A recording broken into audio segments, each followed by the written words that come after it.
Hello everyone. तो हम सभी ने पिछले वीडियो में देखा था कि सब्जेक्ट के बाद में प्रेडिकेट का हिस्सा कितना होता है और प्रेडिकेट को कैसे हम डिवीज़न करते हैं। उन्हीं चीज़ों को आज हम कंटिन्यू करेंगे और समझेंगे आगे कि सब्जेक्ट और प्रेडिकेट में और भी क्या क्या डिवीज़न हो सकते हैं। तो चलिए बिना किसी फर्दर डिले के टेबल नंबर 3 से शुरू करते हैं। जैसे कि सब्जेक्ट हम लोगों ने देखा था, इसमें एक हेड वर्ड होता है यानी मुख्य शब्द होता है और इसके साथ कुछ वर्ड्स जुड़े रहते हैं जिसको हम लोग क्वालिफायर कहते हैं। बट कई बार क्वालिफायर और सब्जेक्ट के बीच में कुछ और वर्ड्स भी आ जाते हैं। हेड वर्ड्स और क्वालिफायर के बीच में कुछ ऐसे वर्ड्स आ जाते हैं जो और इनको लंबा थोड़ा सा कर देता है, बढ़ जाता है। तो क्या क्या चीज़ें हो सकती हैं, चलिए उसे समझते हैं। सबसे पहले तो हमने ये समझ लिया कि प्रेडिकेट का हिस्सा कितना होता है। किसी भी वर्ब या फिर हेल्पिंग वर्ब से जब हम बाकी के हिस्से को हटा देते हैं, यानी बाद वाला हिस्सा सेंटेंस के शुरुआत से, तो उन चीज़ों को हम लोग प्रेडिकेट कहते हैं और स्टार्टिंग में जितना बचता है सब्जेक्ट के साथ में वो सब्जेक्ट कहलाता है। सब्जेक्ट में भी दो चीज़ें होती हैं आपको, जैसे कि यहाँ सामने दिखाई दे रहा है अ बॉय। अगर हम सेंटेंस लिखते हैं तो ये कहलाएगा अ जो है क्वालिफायर और जो बॉय है वो हेड वर्ड है। यानी मेन क्या है, मेन तो ये लड़का ही है ना, इसके साथ में ये ए जुड़ा हुआ है। तो इस तरह से ये बॉय जो है एक तरह से मेन वर्ड कहलाएगा और ए जो उसके साथ जुड़ा है वो क्वालिफायर कहलाएगा। फिर इसी तरह से नेक्स्ट वन सेंटेंस देखते हैं। दैट मैन लिखा है, दैट मैन लाफ्स, वह आदमी हंसता है। तो इसमें जो आदमी वर्ड लिखा हुआ है, मैन लिखा है, ये एक मुख्य वर्ड है।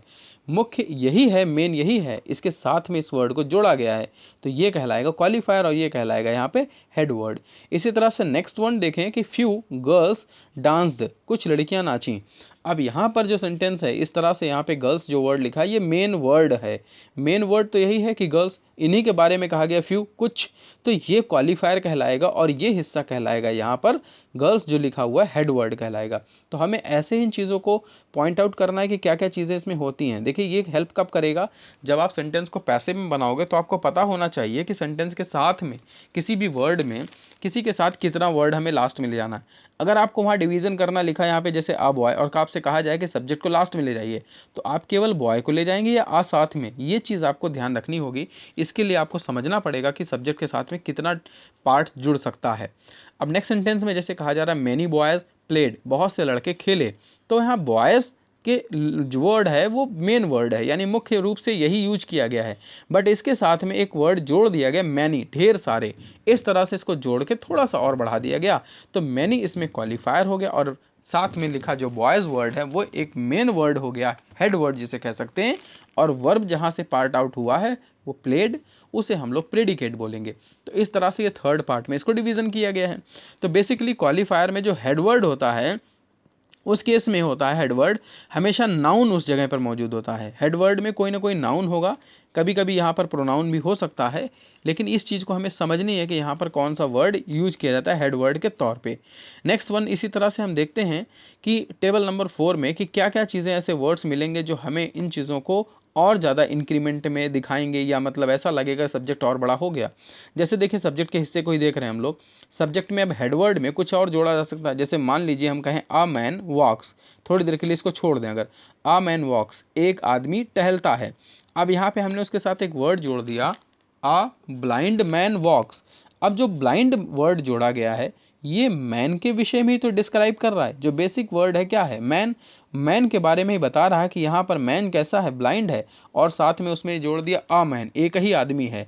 तो जो अ कहा गया स्टार्टिंग में वो डिटर्मिनर हो जाएगा, ब्लाइंड जो कहा गया वो क्वालिफायर हो जाएगा और इसका हेड वर्ड मैन कहलाएगा। यानी मुख्य रूप से आदमी की ही बात कर रहे थे, उसी के विषय में बताया कि वो अंधा है और उसी के विषय में बताया वो एक है, अकेला है। तो इस तरह से इसके पार्ट्स को और ज़्यादा इंक्रीमेंट किया जाता है, जिसमें हम लोगों को ये देखना होगा कि इसमें डिटर्मिनर क्या है, क्वालिफायर क्या है और हेडवर्ड क्या है, उसके बाद में वर्ब क्या है। तो वर्ब मेन यहाँ पे फिलहाल तो क्लियर हो रही है कि वॉक्स लिखा हुआ है जिसका मतलब होता है टहलता। तो यहाँ पर इससे क्लियर हो रहा है कि ये इसका प्रेडिकेट हिस्सा है। बट स्टार्टिंग में जो सब्जेक्ट दिया है उसमें कौन कौन से पार्ट और बढ़ गए उन चीज़ों को भी हम देख लें। नेक्स्ट सेंटेंस में ऐसे कह रहा है कि द ब्यूटीफुल गर्ल डांस्ड। अब ब्यूटीफुल के पहले द जोड़ दिया गया, लेकिन ब्यूटीफुल किसके लिए कहा गया है, लड़की के लिए। तो यहाँ पर मेन वर्ड यानी मेन शब्द क्या है, लड़की, और उसी के बारे में बताया गया ना वो सुंदर है। तो यहाँ पर द डिटर्मिनर हो जाएगा जो निश्चित कर रहा है कितने, गिनती बता रहा है बेसिकली ये चीज़ें। और ब्यूटीफुल यहाँ पे क्वालिफायर हो जाएगा और गर्ल यहाँ पर हेड वर्ड होगा। तो इस तरह से हम इसको डिवाइड करेंगे और इस तरह से डिवीजन का किया जाएगा। नेक्स्ट सेंटेंस हमसे कह रहा है कि द ओल्ड लेडी क्राइड, अब बूढ़ी लड़की औरत जो है महिला वो चिल्लाई, तो ओल्ड लेडी क्राइड। अब यहाँ पे ओल्ड जो है क्वालिफायर, द जो है वो डिटर्मिनर, और हेड वर्ड क्या कहलाएगा, लेडी। तो इस तरह से इसको पार्ट आउट किया गया, हेड वर्ड में इसको लेडी कहा गया, उसके बाद में डिटर्मिनर के तौर पे द यूज किया गया, और लास्ट में लिखा क्राइड मतलब रोई या चिल्लाई। तो इस तरह से इसका डिवीजन हम लोग समझेंगे, करेंगे। नेक्स्ट सेंटेंस में कहा जा रहा है दीज प्रिटी बेबीज प्ले, ये प्यारे बच्चे खेल रहे हैं। अब यहाँ पे बेबीज जो है मेन वर्ड है, प्रिटी उसी के बारे में कहा गया कि सुंदर बच्चे हैं, अच्छे बच्चे हैं, और दीज मतलब ये इशारा करते हुए कुछ वर्ड बोला गया। तो इस तरह से इसको डिवीजन किया। तो सब्जेक्ट के पार्ट में हालांकि आया था दीज प्रिटी बेबीज, लेकिन दीज प्रिटी बेबीज में भी कौन कौन से पार्ट हैं, पहला डिटर्मिनर, दूसरा क्वालिफायर, और तीसरा हेड वर्ड। इस तरह से हम इसको 3 वर्ड में डिवीजन कर लेंगे, तो इससे हमें आसानी से समझने में आसानी होगी कि कौन कौन सा पार्ट इसका क्वालिफायर कहला रहा है और कौन सा पार्ट इसका डिटर्मिनर कहला रहा है। तो आई होप कि चीज़ें आपको सभी को क्लियर हैं, और आज के इस एपिसोड में आपको ये छोटी सी चीज़ें जो बेसिक हैं बिल्कुल इंग्लिश का, वो आपको क्लियर हुई होंगी। अगर आपको बिल्कुल बेसिक से इंग्लिश को सीखना है और एडवांस तक जाना है तो आपको चैनल पे बने रहना होगा। चैनल को सब्सक्राइब कर लीजिए और दोस्तों के साथ भी शेयर कर दीजिए। आप फर्दर एक नोटिफिकेशन के लिए लगातार हमारे साथ जुड़े रहें। डिस्क्रिप्शन में वीडियो के आपको टेलीग्राम का लिंक मिल जाएगा, उसे ज्वाइन कर सकते हैं, जिससे आपको हमारे नोटिफिकेशन या आने वाले जो भी हमारी अपडेट्स होंगी वो आपको डायरेक्टली मिल जाएंगी। तो आज के लिए सिर्फ इतना ही है। नेक्स्ट एपिसोड में नेक्स्ट कुछ नए टॉपिक के साथ, कुछ नई चीज़ों के साथ फिर मिलेंगे। तब तक के लिए stay happy, stay safe and keep watching our channel.